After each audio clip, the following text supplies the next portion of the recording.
ఇదిగోండి ఈరోజు కొన్ని సీడ్ పెడుతున్నాను. చిక్కుడు, కనుపు చిక్కుడు సీడ్స్ పెడుతున్నాను.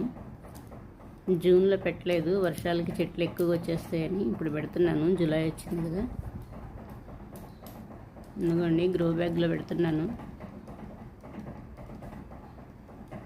ఇందులో అయితే రూట్స్ బాగా వెళ్తున్నాయి, బీరకాయలు బాగా వస్తున్నాయని ఇందులో పెడుతున్నాను. క్రీపర్ కదా, చిన్న కుండీళ్ళు అంత బాగా రావు.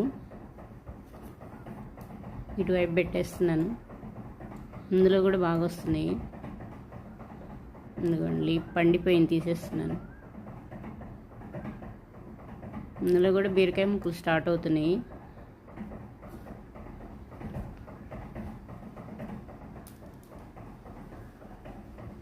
ఎందుకండి ఇటువైపు పెడుతున్నాను. కరివేపాకు మొక్క తీసేసి పెట్టాను, ఇప్పుడే వస్తుంది. మట్టి చేంజ్ చేసినప్పుడు మొత్తం తీసేసాను, మళ్ళీ వస్తుంది బాగానే. ఎందుకండి ఇక్కడ కూడా పెట్టాను కొన్ని. ఇందులో క్రీపర్ పెట్టలేదు, చెట్టు చిక్కుడు పెట్టాను కొన్ని. ఎందుకండి పైన చిగురు, పైన టిప్ తీసేసాను, చాలా కొమ్మలు వస్తున్నాయి ఇప్పుడు. ఇది క్రీపర్ కాదు, బుషీగా వస్తుంది కింద కిందే.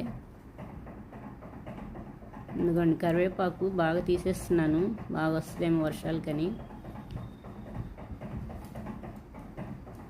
ఇప్పుడన్నా వస్తేమో. అలాగే ఉంది కరివేపాకు. బంతి ముక్కలు చాలా బాగా వచ్చినాయి. ఇక్కడ చుక్కకూర వచ్చింది, కోసేస్తున్నాను.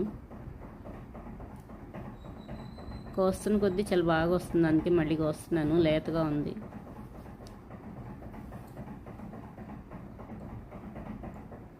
అంతా ఒకే చోట వచ్చింది. మొత్తం 3 మొక్కలు, చాలా ఎక్కువ పెట్టాను సీడ్, కానీ వచ్చినాయి.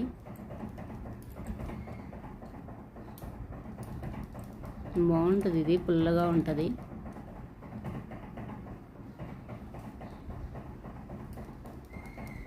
ఇంక ఇటువైపు కొద్దిగా ఉంది, ఇది కూడా కోసేస్తున్నాను.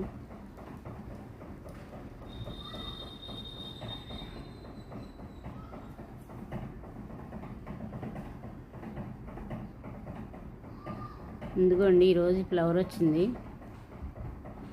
బాగుంది కదా. ఈరోజు ఈ ఫ్లవర్ వచ్చింది, రోజు వచ్చింది ఎల్లో. ఇదిగోండి వంగ మొక్కలు, పొడవు వంకాయ ఇవి. గుత్తులు గుత్తులు వస్తాయి ఈ వంకాయలు. లాస్ట్ ఇయర్ చాలా బాగా కాసినాయి. వర్షాలు పడుతున్నాయి కదా, చాలా బాగా వచ్చినాయి. ఇదిగోండి ఒకే చోట చాలా బాగా పడినాయి. ఎందుకండి ఇటువైపు పెట్టారు. ఇంకా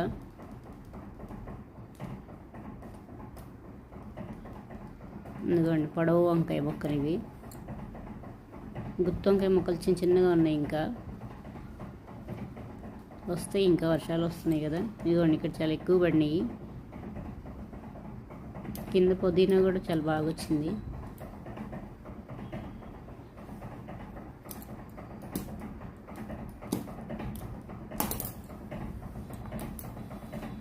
ఎందుకండి ఇటువైపు ఎక్కువ ఉన్నాయి ఇంకా.